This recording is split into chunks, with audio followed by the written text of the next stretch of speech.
course, it's Browns by Jacob on another sad Friday. We should be getting ready to play this week and having a chance to show everybody the Cleveland Browns. But it's all right. We're getting closer to the middle of March when we're going to see a brand new Cleveland Brown, brand new money at K-Max. I won't blurt out my full name this time like I'm getting arrested. So I hope you guys enjoy that. But you're in the right place. Greatest podcast on earth. Not even a debate. Just like TJ Watt over Myles Garrett. Either way, let's go Dogs.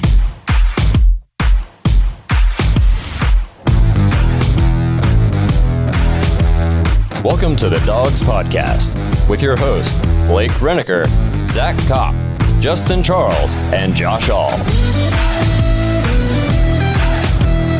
Hey, what's up, everybody? Welcome back to another episode of the Dogs Podcast. If you'd like to get your voicemail or your intro on the show, head to thedogspodcast.com, tap leave voicemail in the drop-down menu.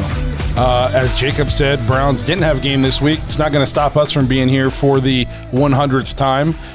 Woo! 100th episode of the Dogs Podcast today. So that, we're kind of joking, but for real, this is the 100th episode.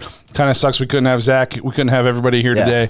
But we just want to say thank you to everybody. If there's anybody who's been here since the beginning, how far we've come. We're on the complete opposite side of the room now. We traveled a whole 10 feet. Yeah. Just, to everybody who's liked, commented, shared, subscribed, joined the Patreon, voted on a poll, anything like that has helped us grow. Man, we appreciate it a ton. You guys listening is what makes this fun to do and why I come here every week. So again, thank you. And we'll see you guys hopefully at episode 200. Oh, yeah. Well, and, this is the official 100th episode of the public podcast that everybody gets to hear. But I mean, really, it's like 125 or something with all the Patreon, extra episodes we've done. Or if you guys are bored, join that Patreon. There's 20 some extra episodes on there. And they're fun. And they're probably inappropriate.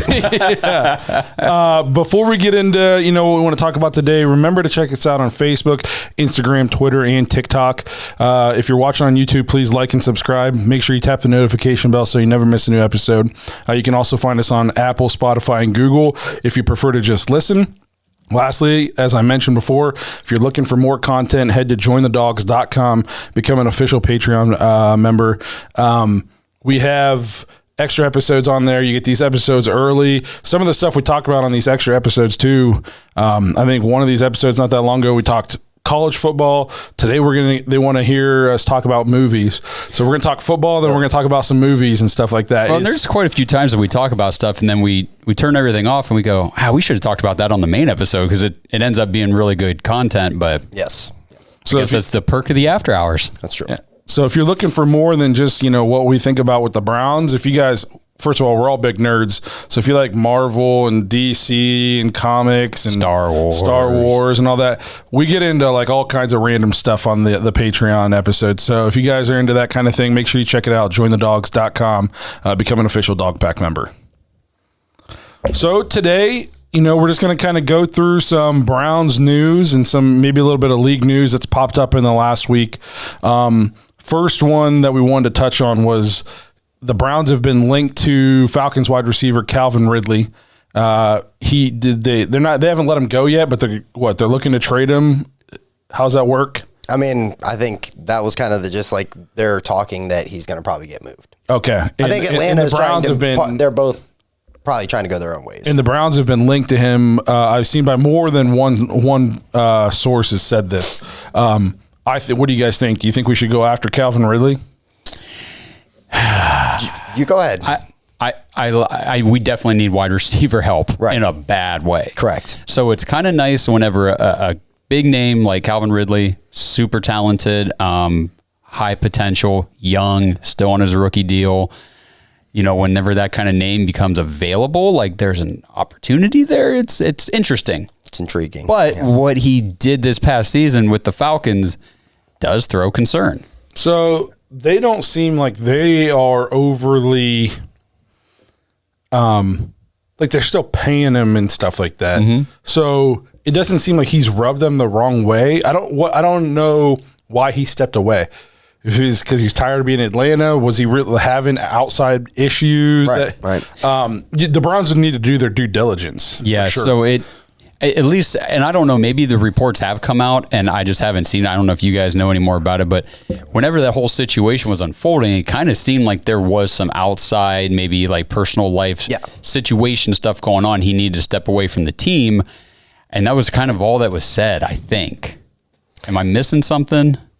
This is kind of like what I took out of it. It seemed like he kind of had some mental things going on, maybe pressure, maybe expectations with Atlanta. He's been their number one guy basically, I mean, for 2 years now. Julio was there the year before, but he's putting his foot down that he was that guy.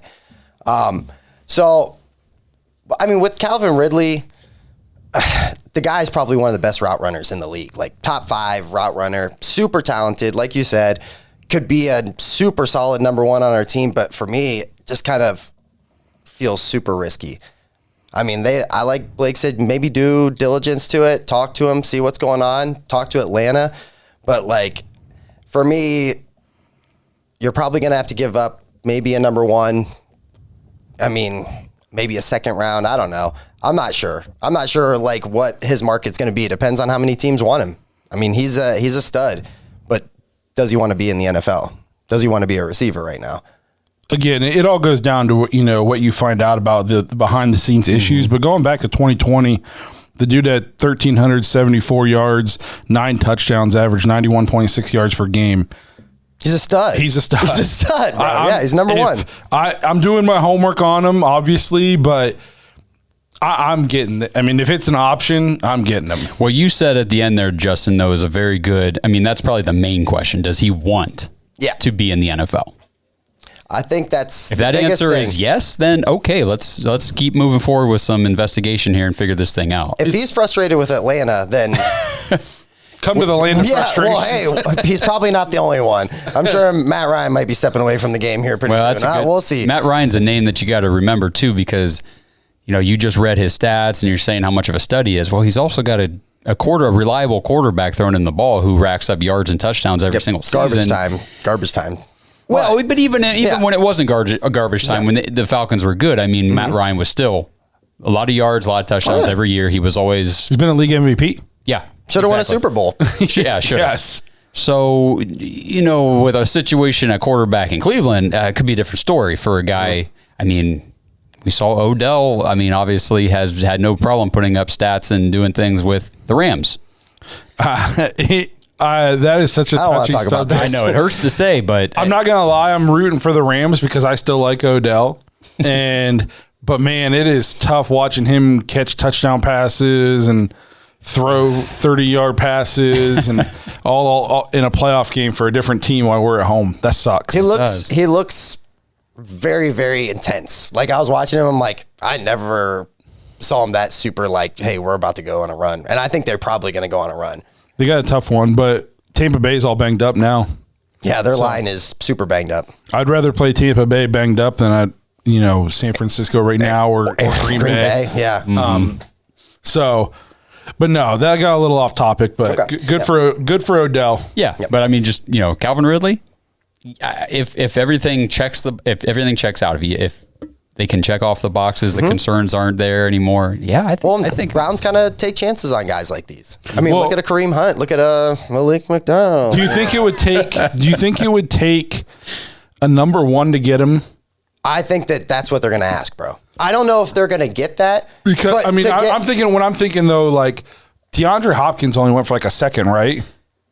It was the second and some change. Yeah, look it up, vet that. But let me look. But DeAndre Hopkins was also, first of all, that was Bill O'Brien, and he's an idiot. Correct. Okay, he made no good deals. Nothing he did helped out the Texans in any way, shape, or form. Correct. And he was also older, further on in his career. There's probably other factors in there too. But Calvin Ridley's top 3 receiver in the NFL. Yes, absolutely. But I got to say though, Calvin Ridley at 24, I believe he's 24 years old right now. I mean, very, very young, and he's already been in the league. He's 27. He's 27? According to this little Wikipedia thing right here, he said he was born in 1994. I was looking at somebody else who was 24. Then never mind. Still young. Still on his rookie deal, but they did spend a first-round pick on him. Correct. And he's lived up to that draft capital. So I'm with Justin and thinking they would probably want a first. He only had 860. He's only had one great season. That was last year, right? It was in 2020. Yeah, the Okay. year before he had 866. So that was the year that Julio was really in and out of the lineup a lot. So again, I'm not underselling him, but I'm saying, if I'm trying to get him from the Falcons, that's kind of, I'm like, well, I mean, I'm not going to give you a first for a guy who's only had one good season, and who just sat down the next year. So that's just like my negotiating tactics. The flight risk could definitely lower that price a little bit. Yeah. Did you look up what DeAndre went for? Absolutely. Yeah. So he went for a second and a fourth. You're like, that's not bad. But then they also traded away at the time David Johnson, who was really good. I mean, I think he was coming off that wrist injury or whatever, but still a solid running back. No, they got David Johnson. In the trade. So I'm saying like a second and a fourth, and for a stud running back, and then what is it, another fourth? I thought the David Johnson trade was separate from the Hopkins trade. No, Bro, so it was they traded Hopkins and a fourth. a second and a fourth. No, just Hopkins and a fourth for David Johnson, a second round and a fourth round. That is awful. Yeah. You're basically That is switching. so bad. You're trading. You're getting a running back, and you're getting a second. a receiver in his prime For a running back at the end of his prime. Yeah. Yes, who hadn't been able to stay healthy in Yeah. seasons. So no, I think you got to do your due diligence, but I would definitely go out, especially because a guy I think a lot of Browns fans were been kind of high on was Michael Gallup, and now I don't know quite how high you're going to be on him. I mean, these guys come back from ACL injuries now, but he just tore it a couple weeks ago, so he's probably missing at least a quarter of his season next year. I mean, it depends on how. We were nervous about Odell. We thought he came back kind of quick, and he came back third game. Third or That was fourth. halfway through last year, not the last game of the season. Yeah. So, I mean, who knows? So, Michael Gallup might not be on the table anymore. And I do, especially if you don't get a first, because I'd go get Calvin Ridley if I could for like a second and a fourth round pick or something like that. Second and one of our players if they want. If he's somebody. committed, absolutely. And then I'd still use our first round draft pick on like Garrett Wilson. Yeah. Oh, yeah. You know what I mean? And then you got some receivers. And now all of a sudden your receiver room's looking pretty freaking good. Yep. So this is definitely something I would have my eye on if I was Andrew Berry and Kevin Stefanski and such. Yeah. I want to give a quick shout out to Jacob, who did our intro today, because he also sent us the voicemail. We're not going to talk about that today, but we're going to get to that maybe next week or whenever. But one name he does throw out in free agency for wide receiver that I liked in pairing with a young, maybe first round drafted receiver is Allen Robinson. I don't hate it. Because Allen Robinson, despite the terrible year, I mean, Chicago was a dumpster fire this year anyway. You bring in Allen Robinson, he can be your alpha dog number one receiver for a year or two while a young guy really gets up to speed, and he can learn from that veteran who's done it, proven it, and he's just the guy. You know what I mean? I know Allen Robinson's going to be a free agent, but who would you rather have, Allen Robinson, or would you rather have Calvin Ridley? Calvin Ridley. If you told me I could get Allen Robinson, I don't have to give up anything except for money for him, or you tell me I can get Calvin Ridley for like a second round pick and a player, I'm taking Calvin Ridley. Okay. Yep. Because he's that much better than Allen Robinson. Yeah, but if he's committed. It's tough because that's a kind of thing that we would take a chance on, and over the last 20 years, that'd be something that we get burned on. Yeah. I mean, literally, he'd be in South Florida and run somebody over. Or, Oh my gosh! It's the second time on this podcast that he's been mentioned. I mean, it's tough. I'm just saying. I'm just repeating. This isn't like I made the story up. No, I read it in the news, 2012 or something. I don't know. I can't remember the year. Dante Stallworth. Yep. Just drunk. Go back and watch. I think it was like our third episode ever. I talk about that. Mm-hmm. I'm pretty sure we were talking about Jeff Garcia pillows and stuff back then. Yeah. It's good times. So, speaking about Browns players with, issues, that'll take us to our next topic. Yeah. A guy who actually had a really good season. We thought, he was going to be back for the Browns. Probably not going to be back for the Browns. He's probably going to be bunking with Greg Robinson. That's tough, bro. Malik McDowell got caught buck naked, just like walking around inebriated. Then when they tried to arrest him, he was like beating up the police officers. Allegedly. Allegedly. Yeah, allegedly. But Not to joke around. It sucks. Like it's for him. It sucks bad. Like this is not a good look. The report I saw said, he's arrested for public exposure, and I'm like, okay, like was he taking a leak outside or something? Like outside of a school, like Charlie Day and Horrible Bosses. It said the police received a call that a man was walking naked near a school. Yeah. That's a little different than, whoops, I was in the alley relieving myself. My bad. Yeah. Which I could have got arrested for that. And I'm drunk. What makes you... Please, sir, give me a second. I'm almost done. I got to pee real quick. Maybe that's where it started? So I don't know. Newsflash to any of our listeners. When I was younger, I sometimes partook in libations. Okay, I think we all did. Yeah, and if he did that, then you can triple times it, and that was me. I never partook so heavily that I was just like, "Hey, look, there's a school. I think I'm gonna walk naked in front of it." That's not fair, bro. So I think the big thing, we're joking around about it. Going into this year, we heard, and then it was kind of reported that there may be some inner demons going on with this guy. And we were like, well, hey, hopefully he can put it past. If you look at the past with Seattle, this wasn't his first run in, So I think, it's a bad break. It sucks. It sucks for him more than anybody, but maybe it's an opportunity to get some issues addressed. I'll say that. You're a nicer person. I know. But I think I'm going to go with Justin. It is an opportunity to get those demons addressed, and it's also an opportunity to say pretty confidently he's not going to be back with the Browns next year. No.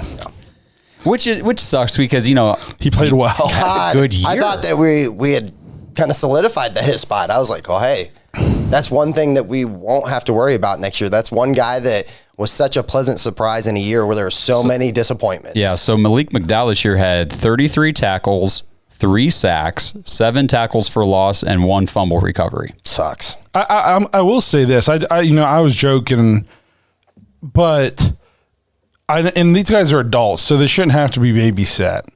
But the Browns, I feel like that we kind of do a bad job in our history of when we have players like this. It's like we don't do anything to help them. Like we had Johnny, and everybody knew, there were some issues, but did they ever extend a hand? Kellen Winslow, Mike Pettin just talked crap about him all the time in the media, and you have a guy like this. So why is he just down in Florida or whatever, by himself too? Why are we? Hey, checking up on him. Yeah, I'll be that friend. You need a guy to go with you to hang out in Florida? I just feel like as an organization, that obviously you're not in the babysitting business. Again, they're adults. They should be able to not walk naked in front of schools. But do we have anything out there to help these guys who are? I don't think so. Issues. I don't think so. I thought obviously Johnny, he made tons of dumb decisions on his own, but I felt like we did nothing to help him. We took the guy in the first round, and then we were just like, oh, here's a bunch of money. We just don't do any cocaine. Well, that's the thing is that don't do coke.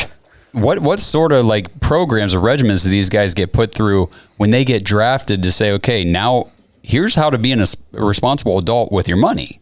And here, none of them. No, you watch those. Have you ever seen Broke? Have you guys ever watched that documentary? I do know. I watch Building the Browns and stuff. When the Browns players and stuff get drafted, they do Jim Brown. I think is the one who talks to him about hey, don't be an idiot with your money and be smart and stuff like that. But I just think should be Bernie. I don't know, maybe hey, McDowell, call us once a day. Let us know, things are still going good. Just something, the an buddy accountability system. Partner or something. Yeah. Yeah. I don't know. I feel like for some people, especially when you're paying them millions of dollars, you got to go above and beyond to make sure that they're going to be available to you. That's a heavy investment in a person, in an employee, Yeah. So I don't know. Again, I don't think they should have to babysit, but at the same time, just because you don't have to doesn't mean you should. No, but I also don't. I don't want this to go down the route of putting any of the blame on the Browns because, like you said before, the dude's a grown man. You got to be accountable for your own actions. So this was a very big mistake on his part. But no, I agree. I see. I agree with you completely. The team should be like Josh Gordon. He just kept failing. What were we doing to help make sure that wouldn't happen again? To make sure he didn't fail a test. Yeah. But to make sure that he didn't want to do anything that would then make him fail a test. I don't know. I don't know like how much you guys have known about this, but like he was super open that like he was telling them, hey, I got a lot of problems. Like I'm literally getting drunk and high before games just to calm my nerves down. So you would think that, I'm not saying that every team should have an intervention kind of guy, or I don't even know what those people are called, like an interventionologist. Okay, cool. But I'm being serious though. You know what I mean? Like for a guy, if I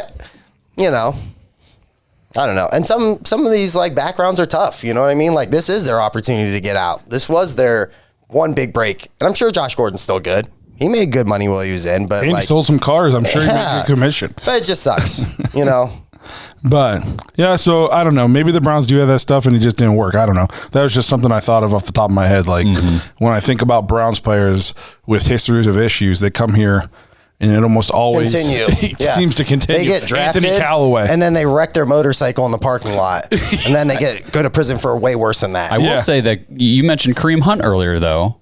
That's what we take chances on guys like that. There's a great name that that dude made a huge mistake, got caught. We all paid the penalty for it, and we took a chance on him, and he's gonna come out on the other side better on that. So, but yeah, good for Kareem Hunt. So today Baker had his surgery on the shoulder, getting the labrum repaired. So hopefully, good luck with that, Baker. He was getting done out in LA, so they're 3 hours behind us right now. So I don't know if he's had it done yet today or not. I haven't seen anything, but hopefully that goes well. Despite my talk about him doesn't mean I don't want his surgery to go well. Talking about Baker, then that brought up, there's some QB news this week that I wanted to hit on. The Dolphins with the firing of Flores. So I guess the Flores got fired because he was in a power struggle with the GM, and the GM's supposedly still all in on Tua. And so I think they're out of the Watson sweepstakes because they said they're going to commit to Tua now into next year. So that kind of opens the door now for other teams. You kind of heard like he was only going to waive his no trade clause for Miami. Well, if Miami's not wanting you, bro, you're going to have to waive it to some other places if you want to get traded. So does that open the door now for other teams to get into the Deshaun Watson sweepstakes? Yes, go ahead. Hello. Go ahead, Justin. Well, take this one away. Okay, yeah. I completely forgot what we were talking about. Deshaun Watson. Okay. Sorry, that's my No, you're good, man. Deshaun Watson. So a year ago, we basically sat here and we said, hey, 2 firsts and Baker, or 3 firsts and Baker was too much. We thought we were giving away way too much and also a really good quarterback. I mean, I guess it depends on the price tag. I guess it just depends on what Houston's about to do. Because Houston holds all the cards. I heard that they're going to trade him before the draft. That's all the talk. They want to get it over with. They want to move forward. Of course, because they're probably going to get a bunch of picks. Yeah, they want those picks. So, like, for me, I mean, what are you giving up? Because I think there's going to be some teams that are lined up. I think that, there's at least 5 teams in the NFL that would probably upgrade. You're going to start hearing Cleveland in that mix, I joked around about both New Yorks, but that wouldn't shock me. Carolina. I mean, depending on what happens with Green Bay. Pittsburgh. Russell Wilson in Seattle. Pittsburgh. Don't say Pittsburgh. That's so just no matter what you think, if you're a Browns fan, I feel like even if you don't want them, you have to be in the sweepstakes for them if you hear Pittsburgh is. Because you got to keep him out of Pittsburgh. Correct. You got to keep him out of Pittsburgh. He goes to Pittsburgh. Could you imagine? I mean, they don't have to improve their line. They wouldn't have to. No, and he would actually have receiving weapons. Him and Najee and then Claypool. I mean, Deontay Johnson can't catch a cold, but if you throw it to him enough times, he'll catch some. He'll catch enough of them. Freiermuth is good. Mm-hmm. I mean, honestly, the Steelers are basically like a legit NFL quarterback away from being really annoying again. So you got to keep them out of Pittsburgh. You got to keep any of these good ones out of Pittsburgh somehow. Are you giving up 3 firsts and a Baker for him? 100%. Like that's not even close. I wouldn't even think twice. You figure you're gonna take a hit on the first one because what are we drafting 13th? Yeah.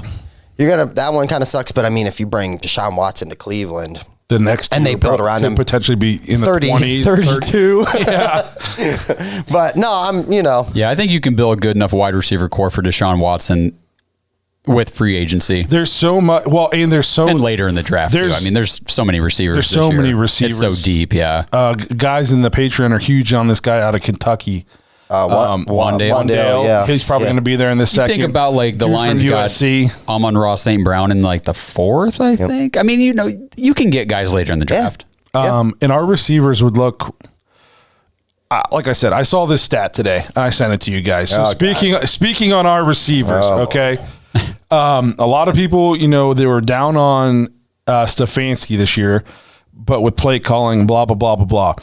The highest he was really bad, wasn't he? He didn't let anybody get open in his play calls. Yeah, Jesus. Highest percentage of pass plays with 3+ open receivers. Lamar Jackson at 38.4%, Baker Mayfield second at 37.7%. So almost 38% of the time he had 3 wide receivers open on a play. So we're talking about how much we need to upgrade the wide receiver room. 38% of the time there's 3 of them open. You know what I mean? So it's like I think you bring Deshaun Watson in, you don't change anything. You just bring Deshaun Watson in. We're like a 12-win team minimum right off the rip. I'll say this also, and it pains me to say this, but I think if Deshaun Watson goes to Cleveland, some of those free agents are coming, and they're not arm behind their back. Like Allen Robinson, you don't think he'd be like, oh man, I could play with Deshaun Watson. Deshaun Watson never played with a good quarterback. Yeah, he'd be interested. He'd be interested. I mean. Yeah. Okay. You know what? You've convinced me. I'll give you my 3 first and Baker for Deshaun Watson. It just sucks because, I mean, literally a year ago we could have pulled that trigger. We could have done that. No, I'm not saying that. I'm hoping that this is going to be a rebound year for Baker. That's what everybody as far as management is putting out there. But I just don't know if I'm willing to take that chance. Super Bowl windows don't stay open forever. Mm-mm. And if you're willing to bet that it was all because of the shoulder injury, that he was statistically like one of the 4th worst quarterbacks in the league, then you're willing to put all that on and just waste another season. I'm not willing to do that because we don't have that much time. Yeah. Nick Chubb's getting older. J.C. Treader, Joel Bitonio, they're getting older. We're not going to have that line together forever either. And, like Blake just alluded to, I mean, Baker was, I believe, the 5th worst quarterback in QBR this year. He was a 35.3, if I remember correctly. And the only 4 that were worse than him were Sam Darnold was the only vet. And that's Sam Darnold. And then it was Trevor Lawrence, Zach Wilson, and Justin Fields. So you're saying there's a chance. That's the I'm just not, and then if Baker does get healthy and whoever we trade him to, he does great, and good for him. But I'm just not willing to bet the Browns Super Bowl window on that. As long as the upgrade is a legitimate upgrade, like Deshaun Watson would be a legitimate upgrade. For sure, guaranteed upgrade. So that brings me into a couple of these other names. Russell Wilson, I guess, is on the record saying he wants to explore options in the offseason. I don't know really what options he has. He would need traded. I don't know if he's going to force his way out. And I'm pretty sure he has a no trade clause because he put those 4 teams out there this past year. Just kind of. So that's obviously another person. If the Browns could get him, I would rather have Deshaun than Russell, but I would take Russell. Yeah, I'm in that camp. I mean, definitely Deshaun over Russell for me. Just he's younger. Yeah. I mean, if we're trading, doing some things at quarterback, then you go Deshaun, pending he just gets a friend with him that doesn't let him do crazy stuff. Well, we don't have Cleveland, get that program in place right now. We don't have really good massage parlors up in Cleveland, so he'd be all right. Yeah, I've never gotten to a massage parlor, so it's not really my thing. So Russell could potentially be out there. Which we knew that, but then I think he was finally this week put on record. He told somebody that he wants to explore it. So it's kind of all been hearsay up until now, but now it's true. And then the other 2 I got on here, just because their GMs were fired and one of their coaches was fired, was Carr and Cousins. I don't want Cousins as much as he's statistically a really good quarterback. One is cap hit. He's $45 million. It's ridiculous. It's crazy. Man. It's super. And he's played with really great talent, and he still hasn't won. So, he's kind of, in my opinion, he's like a stats better version of Baker. He just, I don't know. There's just something about him. He can put up numbers, but they don't mean anything. He doesn't ever win the big game. And you can't say you can't blame it on anything else. He's got a good line. Yeah. Ben had receivers, Diggs, Jefferson, Thielen. Great receivers. Dalvin Cook, and then Alexander Mattinson's no slouch either. And Boone was there before that, and he was the guy that could have started as a running back. Yeah, so I don't want Cousins. Now, Carr, I really like Derek Carr. I know he struggled a little bit in the playoffs, but let's be honest, the Raiders got nothing. And he's got Hunter Renfrow, and Darren Waller's running around half injured all the time. Right. And he's still always good. And then I think the nicest thing about Carr is his cap hit's only $19.8 million. So he's only going to make $1.5 million more than Baker, but he's, in my opinion, leaps and bounds better. I would definitely pursue that. Okay, so I'm out on Cousins. We'll just get that out of the way. I'm out on Cousins just because if you're going to spend $46 million, you better go talk to Aaron Rodgers. And Deshaun Watson. Yeah, and Deshaun Watson. Because I think that their league's better than, Kirk Cousins. Agree. Derek Carr. I like Derek Carr. Derek Carr is not coming to Cleveland. If Vegas trades Derek Carr, they've just proven everybody's theory that they have no idea. Why on a deal you have I think he's super underrated, at least a top 12 quarterback, right? Mm-hmm. Maybe top 15, but he's not a scrub. He's proven that he can play. Why would you trade and completely rebuild everything from scratch? At least that piece is there. There's teams that can't find that piece. Cleveland is that piece. We haven't figured that out. The only thing I can think is a lot of times when a new GM and potentially a new coach come in, they want to get their guys. Right. No, I get that. You know what I mean? They want to get their guys. And if he wants to, they need a lot. They're not, the Browns are, in my opinion, like a quarterback away from being real contenders. They're not. They need a lot of help. So if you can trade Derek Carr and get a couple picks, then you start your rebuild.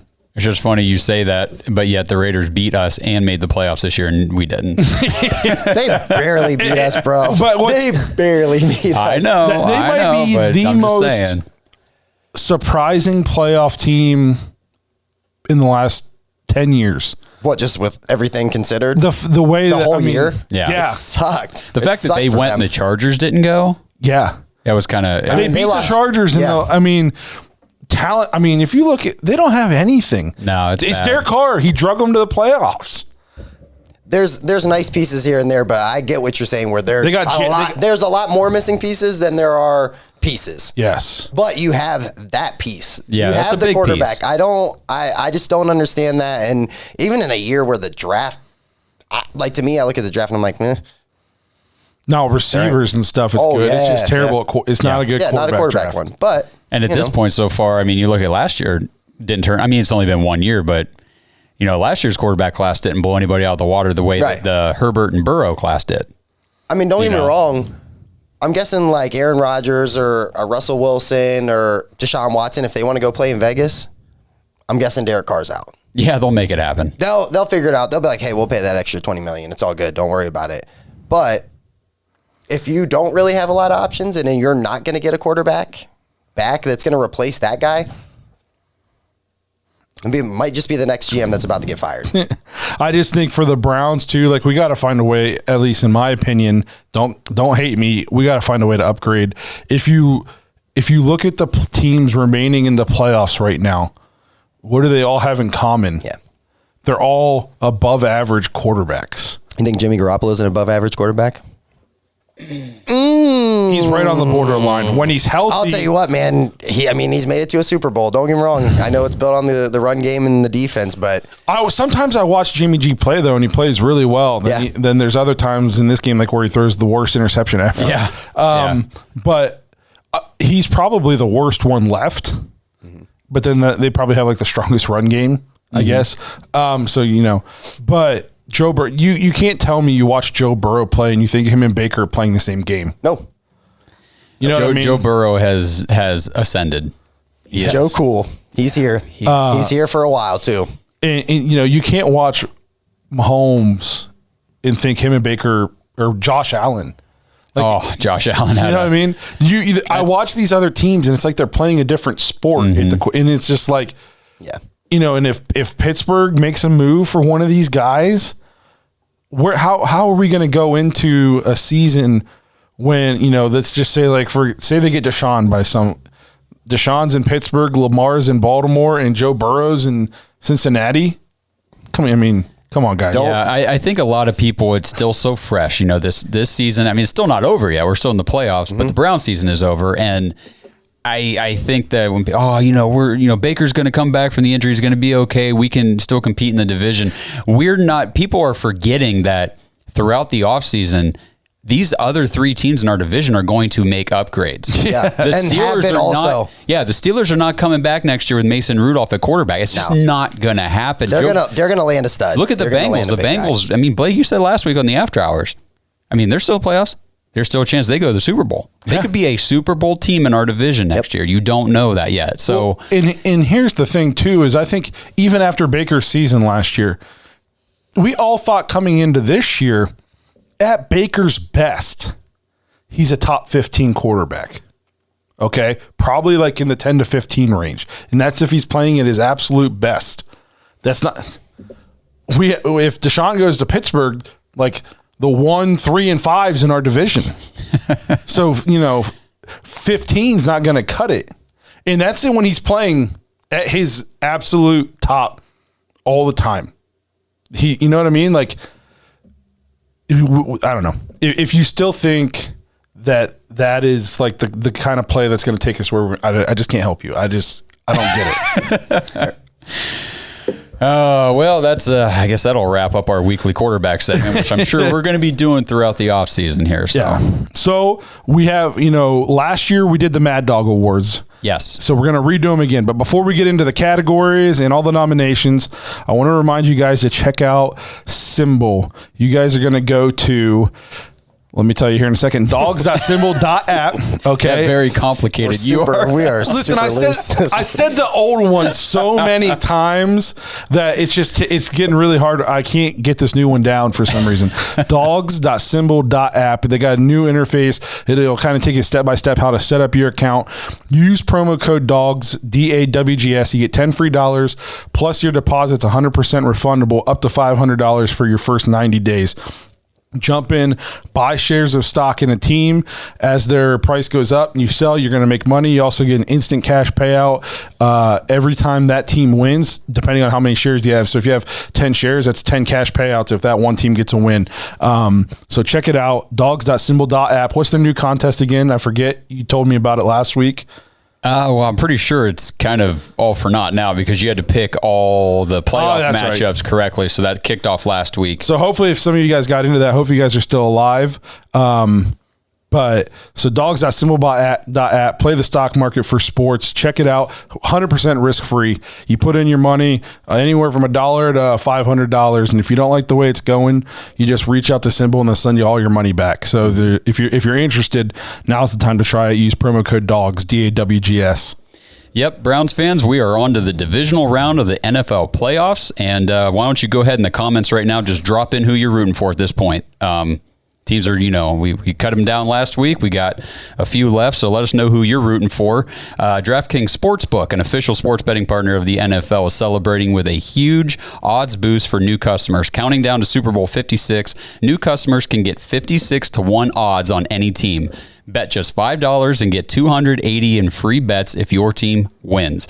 If Sportsbook is not yet available in your state, you can still get in on the action of this divisional round playing DraftKings Daily Fantasy. Download that app as well. I'll be playing. I played last week, won a little bit of money last week. The only guy who let me down my one lineup was Darnell Williams. That didn't go so well, but Cooper Kupp came through in the end.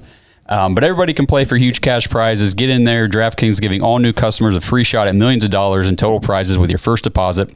So download the DraftKings Sportsbook app now. Use promo code TPPN. Get 56-1 odds on any NFL team. Bet just $5 and win $280 in free bets if your team wins. That is promo code TPPN for 56-1 odds at DraftKings Sportsbook, an official sports betting partner of the NFL. You must be 21 years or older. New Jersey, Indiana, Pennsylvania only. New customers only. Minimum $5 deposit, $1 wager, one per customer. Restrictions apply. See DraftKings.com/sportsbook for details. If you have a gambling problem, call 1-800-GAMBLER. Okay, check that out. So, on to the Mad Dawg Awards. For anybody who's been watching for a year now, last year at the end of the season, this is kind of our award show to reward players on the Browns team this year for their performance. It means a ton to the players. Yes, they display these Mad Dogs proudly. In their house. Yes. Yep. Yeah, right. Right next to their ESPYs and their, Big Ten championship rings or That's whatever. not true, guys. There's no trophies. Don't expect a trophy to show up at their house. But no, it's a ton of fun. Last year, a lot of people voted on who they wanted to win, and then we came in and did the awards, and it was a ton of fun. So we're looking forward to doing it again. So what we're going to do now is we're going to go through, introduce the categories and all the nominations in those categories. You guys are going to jump on and vote for who you win. Where are we going to have this link? So if you go to thedogspodcast.com/awards, it'll take you to the page on our website where this where the voting is. And then I've got the voting form embedded in the page. But if for some reason the coding is playing funky with your phone or your tablet or whatever, there's a link on the same page. Just click that and it'll take you to the outside form. Okay. Either way you can vote. Yeah, but we'll make sure we put that link too in the description, and then I'll probably comment it and pin it as the top comment too, so it's easy to find. It'll be on social media everywhere too. So if you follow us, you'll see it out there. But thedogspodcast.com/awards. Awesome. So again, we need your participation on this. Help us out. The more people to vote, the better it is. I don't want Anthony Schwartz winning with 3 votes and it was me, Josh, and Justin. So make sure you guys jump on and vote. So the first category is Offensive Young Pup, which is Offensive Rookie of the Year. 2 nominations this year. Didn't have a ton of rookie contributions on offense. Wide receiver Anthony Schwartz, on fire here. 10 catches for the season, 135 yards and a touchdown, and 39 rushing yards. And then the other rookie who saw some action was running back Demetric Felton, 18 catches, 181 yards, 2 touchdowns, and 24 rush yards. So that's the Offensive Young Pup Award. Do you guys want to know the winners from last year as we go through? Yeah. So last year's winner was Jedrick Wills. Okay. Offensive Young Pup. So, people were really impressed with Jed Wills last year. This year, maybe not so much. I think he was banged up a lot this year. It was. So then that takes us to the Defensive Young Pup. So this one's going to be pretty fun. Defensive Rookie of the Year. Nominees are cornerback Greg Newsome, 37 tackles and 9 pass breakups. Second nomination is linebacker Jeremiah Owusu-Karamoah, 76 tackles, 1.5 sacks, 3 tackles for loss, 4 pass breakups, 2 forced fumbles. That's a little better. That category is looking a little stronger. And then third nominations, D tackle Tommy Togiai, 16 tackles and a half a sack.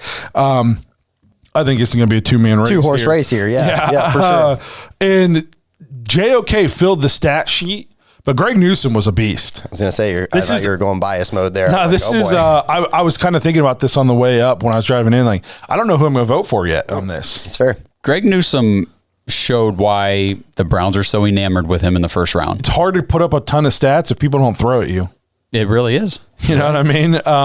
And he held his own from day one. It's not easy to come in as a rookie corner and just play at a high level. That is probably the most difficult position to master in the NFL, other than like quarterback. But on the defensive side, man, corner is especially rough. when you play opposite a Pro Bowl corner.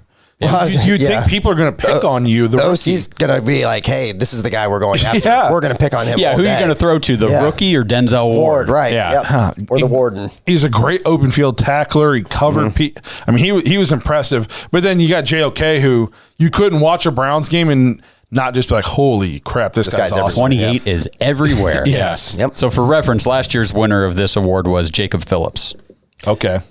I was kind of wondering if he would make the list this year because he was, kind of didn't get last year. I don't know if he was. Well, he's not a rookie. Well, unless you're Ben Simmons, you can't win Rookie of the Year in your second year. So then the third category is the Air Bud Golden Receiver, which is the best pass pass catcher of the year. So we don't just do best wide receiver because the Browns utilize their tight ends so much and stuff like that. So the nominees are Donovan Peoples-Jones. He had 34 catches for 597 yards and 3 touchdowns. Jarvis Landry had 52 catches, 570 yards and 2 touchdowns. David Njoku was our leading receiver for a lot of the year. 36 catches, 475 yards and 4 touchdowns. And then Austin Hooper, 38 catches, 345 yards and 3 touchdowns. So as you can see, our pass catchers, nobody was that good. I was just going to say, wow, I'm blown away with the stats. Those are the guys we nominated were the best on the team this year, and nobody had 600 yards. Yeah. So David Njoku had, a quarter of his yards all in one game. Jarvis Landry, I didn't even realize he had 570 yards. I think he should win this one just because it's probably going to be his last chance to win a Mad Dawg Award. Would you quit? Would you quit putting your bias on the listeners? I will tell you, Jarvis Landry won last year. Compare the stats, though. He had 840 yards last year and 3 touchdowns. Okay. Of course, he did miss, 4 games this year with that knee injury? I think so, something like that. Yeah, and he only missed the one last year. So, of course, there was a COVID game. Little difference there. Yep. But. So then the next category is the Guard Dog Best Lineman Award. The nominees are 5 starting linemen. Jed Wills, he played 13 games, gave up 5 sacks, 28 pressures, 3.5 tackles for a loss, and he had 4 penalties.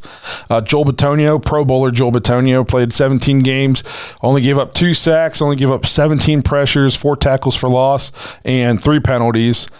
Center J.C. Treader, 16 games, only gave up 1 sack and 10 pressures, 4.5 tackles for a loss, and 5 penalties. And then right guard Wyatt Teller, also a Pro Bowler, finally getting recognized for his good play. 17 games, 4 sacks, 24 pressures, 2.5 tackles for loss, 11 penalties. I also felt like he got called for some holes this year that were BS. Holding calls in the NFL can go either way. 50-50. Sometimes it's like, that was a blatant hold. And other times you're like, come on. And you kind of, for the lineman award, you kind of want to be like, well, who protected the quarterback the best? Let's not leave out the fact that guy lays the foundation down for a run game. Just put that work in down the field. So who won it last year? I'm pretty sure it was Teller, wasn't it? I am pretty sure it was. I want to say Teller. Wyatt Teller, yep. If I had to vote this year, I'll keep it to a secret. Yeah, but there you go. I'm not secret time. I'll tell you this year, I'm not voting Teller this year. So it's not so much of a secret anymore. Yeah, right. I'm going James Hudson. Oh, cool. A write-in. So the Homeward Bound Award. This is the Comeback Player of the Year. We have some fun categories on here. I think this is one of them. Cornerback Greedy Williams, 2 interceptions, 10 pass breakups, 1 forced fumble, 41 tackles. It was good to see Greedy play this year. Yeah, man. He played well too. Yep. Grant Delpit, 66 tackles, 1 sack, 3 tackles for a loss, 3 pass breakups, 1 interception, 1 forced fumble. Delpit again, also exciting to see. And he looks like he's ascending, especially by the end of the year. He was playing really well. Oh yeah, he was. So this one hurts, but Tack McKinley, 18 tackles, 2.5 sacks, 3 tackles for a loss, 1 forced fumble. He obviously didn't play on the Browns the year before, but man, he was having such a good bounce back year for him before that injury. It sucks. Yeah, a guy whose career looked like, was really hanging in the balance. Yep. It could kind of be over, and the Browns gave him a chance. And I thought he did really well for the role we asked him to play. Yeah. I think if he stays he stayed healthy the whole year, we for sure bring him back, 100%. Or somebody else is calling. Now it's kind of 100%. And then lastly is David Njoku, 36 catches, 475 yards, 4 touchdowns. He had a good bounce back year for him because the year before was... It wasn't that great. And, he was our leading pass catcher for the vast majority of the season. Yes. It's crazy, too, because I feel like Cleveland fans kind of got frustrated with him last year. And then all he did this year was, with trade talks and all that. And all he did was just show up and just be the chief. So... So then the 6th category is the Dog Pound Dog. Hang on. Did we say who won that last year? Go ahead. Comeback player last year was Baker Mayfield. Okay. That was a huge bounce back from that 2019 season. So then we got the Dog Pound Dog Award. This is my favorite category. It's the Unsung Hero Award. The nominees this year is running back Dearness Johnson, 534 yards, 3 touchdowns, 19 catches, 137 yards. Cornerback MJ Stewart, 47 tackles, 2 tackles for loss, 4 pass breakups, or passes defended. Cornerback Troy Hill, 49 tackles, 2 sacks, 7 tackles for a loss, 1 pass defense. And then Malik McDowell, 3 sacks, 33 tackles, 7 tackles for a loss, and 1 fumble recovery. I know Dearness Johnson won this last year. Correct. And then, all he did was come back and again was another one of the guys for the Browns this year that just did whatever was asked of him and always did it well. I was a huge MJ Stewart fan this year, especially by the end of the year. Me too. But when I'm not, again, how I'm going to do the little bias, but when I was pulling the stats for this, I was looking at Troy Hill and I'm like, Troy Hill was getting after it. I mean, you're talking about a cornerback who had 2 sacks and 7 tackle for loss this year. Yep. So then most impressive dog trick. This is performance of the year. This is our new category. We didn't have this one last year. That's very exciting. So nobody won this one. So this is kind of like singling out like single game performances in games. So Myles Garrett, 4.5 sacks, 7 tackles, 4 tackles for a loss, week 3 versus the Bears. He was insane in that game. David Njoku, 7 catches, 149 yards and a touchdown, week 5 at the Chargers. Dearness Johnson, 22 carries, 146 yards and a touchdown, 2 catches, 22 yards in his first ever NFL start, week 7 against the Broncos. Tore it up. Yep. I was at that game and talk about putting yourself on the map in one game in your first start. Nick Chubb, 14 carries, 137 yards, 2 touchdowns, 2 catches, 26 yards, week 9 at the Bengals. Then there's Denzel Ward, 1 interception, 99 yards, 1 TD, plus 3 pass defense, also week 9 at the Bengals. And then JOK, 13 tackles, a half sack, and a tackle for loss, week 12 at the Ravens. That's going to be a tough category because there's, Myles Garrett with 4.5 sacks early in the year was nuts. But then you look at like Denzel Ward with a 99-yard interception. Insane. Yep. So we had some good solo performances sprinkled throughout the season. So that's a fun category. Good job by you, Josh, to come up with that one. Oh, thanks. I wanted to go back and look and see because, there were games this year where it was like, man, we had a guy or two in a game where it was like they just had a hell of a game. Yep. From start to finish, this guy just dominated. And, yeah, it was cool. It was good to go back and see, okay, we did have quite a few of those. Yes. So the 8th category, offensive top dogs. This is offensive player of the year. Center J.C. Treader, he played 16 games, only gave up 1 sack, only gave up 10 pressures, 4.5 tackles for loss, only 5 penalties. Nick Chubb, he had 1,259 yards, 8 touchdowns, 120 receptions. This says 120. I don't think he had 120 receptions. Oh, no, he did not. I'm going to guess it's supposed to be 12 or 20. I think it's probably 12. We'll get that fixed for you guys. But he had 174 yards and a touchdown. Jarvis Landry, 52 catches, 570 yards, 2 touchdowns. DPJ, 34 catches, 597 yards and 3 touchdowns. And then Josh must have threw this guy on here. That was by Zach's request. Baker Mayfield, 3,010 yards, 17 touchdowns, 13 interceptions, 60.5% completion percentage, 83 rating, 35.3 QBR. I don't understand. Just so you know. I don't know why. That's bias right there, bro. I'm telling you right now. Just say those are the numbers, man. If he wins this award. Oh, he might, man. It's not a popularity contest, guys. Give it to me. Fans vote. Yeah. That's right. I hope he wins, just so you have to you have to sit there and just deal with that. So now we got so who won offensive player of the year last year? I'm going to guess it was Baker. Let me see. I'm going to say it's Nick Chubb. Oh, no, Nick Chubb was out. It was Nick Chubb. It was Nick Chubb. It was Nick Chubb. Baker was MVP. That's right. So then defensive top dogs, so defensive player of the year we got, I'm not going to read all the stats again because they've already done it, but Myles Garrett, JOK, Denzel Ward, 3 interceptions, 10 pass breakups, 43 tackles, a half a sack, tackle for loss, and a touchdown. He's a Pro Bowler this year. Jadeveon Clowney, 9 sacks, 37 tackles, 11 tackles for loss, 2 forced fumbles. If he doesn't miss a game or 2, he probably gets his 10 sacks finally. So close.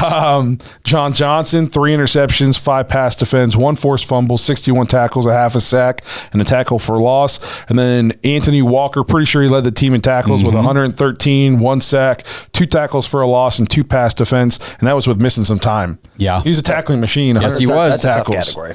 So, that's why we brought him in here. He played well this year. He really did. So that's a tough one. I'm assuming Myles won last year. Yeah. But it was close with Vernon. I remember it was very close. Yeah, because Vernon came on late. Vernon came on second half, right? Dude, it was 85% Myles Garrett last year. That's stupid. That's stupid. Wasn't one of the categories really close, though? It was the MVP.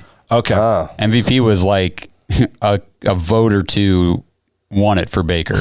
Okay, so here we go. Best in Show, which is the MVP award, which if you guys haven't noticed, all our categories are kind of like dog show. Very punny here at the Dogs Podcast. So Best in Show award, MVP, running back Nick Chubb, again, 1,259 yards, 8 touchdowns, 120 catches, 174 yards in the touchdown. Myles Garrett, Denzel Ward, JOK, and Anthony Walker. So I don't think Baker's going to defend his title. He won it last year, right? Yes, he did. And who was it really close? But it was Nick Chubb. Him and Nick Chubb. Yep. Tough category this year for MVP of the team. I know who I'll probably be voting for in this. It's hard to, in my opinion, it's hard to pick MVP of a team that went under 500. But we're going to figure it out. Yeah, I was just trying to think whenever I was looking at these, like, okay, which guy gave us the best chance to win the most times this year? Whether we won or not, who helped us get to that spot where, if we'd have won, it would have been. Again. Well, he'd have to be a write-in. Yeah, right. So those are the categories. Those are the nominees. Again, we'll have the link in the description and I'll pin it in the comments. If you follow us on Facebook or Twitter or anything else, it'll be on there. We'll have it pretty much everywhere. You have until the night of the Pro Bowl. Voting will close that night. That way, then we can compile all the results and do the show, the awards between the Pro Bowl and the Super Bowl. Yep. So Sunday, February 6th. Yep. So Sunday, February 6th, make sure you guys get your votes. Again, the more people to vote, the better. We don't want it to be Myles Garrett was team MVP with 2 votes. That would suck. So make sure you guys get in and vote. It's a ton of fun. Anything else you guys want to touch on? I think that wraps her up for the week. All right. Cool. Again, thanks for being here with us on our 100th episode. We couldn't be more appreciative. It's been a ton of fun. We can't wait to keep going. To all you Dog Pack members, we'll see you on the After Hour show. We're going to talk about some movies. If that interests you guys, make sure you jump in, join the dogs, check it out. We got people from Ireland and the UK and California, which is basically a different country. So, So make sure you guys jump in there, hang out with us, and to everybody else, we'll see you guys next week.